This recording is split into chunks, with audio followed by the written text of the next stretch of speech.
Hey guys, my name's Sydney. I'm a dietetic intern at Mass General Hospital, and today I'm going to show you how to make a tropical mango pineapple salsa. So here I have all of my ingredients prepped. First, here I have about a cup of mango, chopped and peeled and diced. I'm going to add that right into the bowl. Next, I have a cup of pineapple, also diced. I'm going to add that in. And then I have about half a cup of a diced bell pepper. You can use any color you want. That equates to about half of a whole bell pepper. I'm going to throw that in.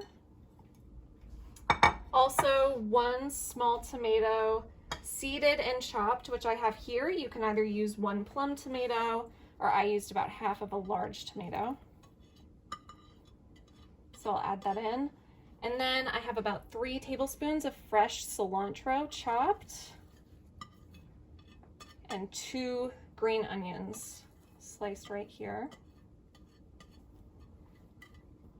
And then in here I have 2 tablespoons of lime juice and 1 tablespoon of lemon juice for a dressing. I'm going to pour that over.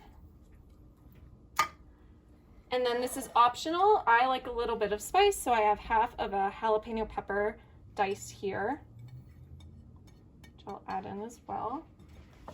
And then from here, you just want to combine all of your ingredients together and then cover and refrigerate it for 1 hour before serving.